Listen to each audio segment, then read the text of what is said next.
Hi, I'm Peter Sidwell. I have got a banana bread recipe to share with you today, and it is delicious. So the way that we've made this is we've used old bananas. So if you have any bananas that are going a little past their best, don't throw them away.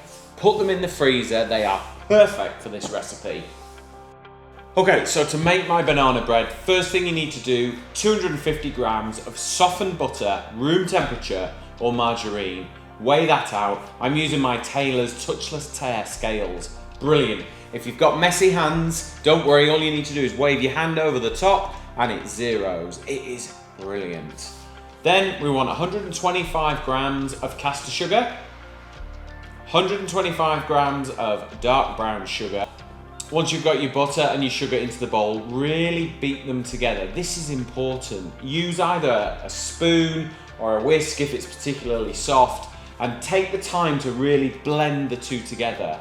You want to sort of not hear the scratchy grains of sugar. You want the two ingredients to amalgamate together. Then add in your eggs. Now this is important.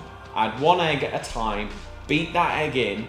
When that's fully incorporated, then add the next one. That way you don't get a batter that splits.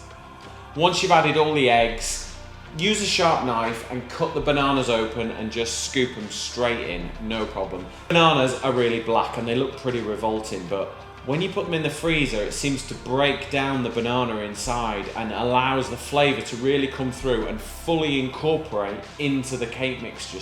Then add in 250 grams of flour.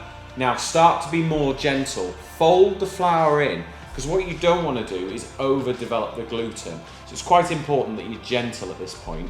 Add in your sesame seeds. I've got black and white because that's what's in the cupboard, but if you've only got white, that's fine. If you haven't got sesame seeds, you could add any mix of seeds, you know, like breakfast ones or pumpkin, sunflower, doesn't matter really. If you haven't got them, don't worry about it, don't add them. For this recipe, I'm using a MasterClass 2-pound loaf tin, but it's actually a vertical smart stack. It's really clever, it stands vertically in the cupboard and uses much less space, and you can always get to them. So for this cake, I am baking it at 170 degrees for about 35 to 40 minutes until it's lovely and golden. Once the banana bread is baked, remove it from the oven, let it cool for 20 to 30 minutes. So if you want the recipe for this banana bread, go to kitchencraft.co.uk and you will find it there along with loads of other recipes that'll give you inspiration and ideas to cook and bake in your kitchen.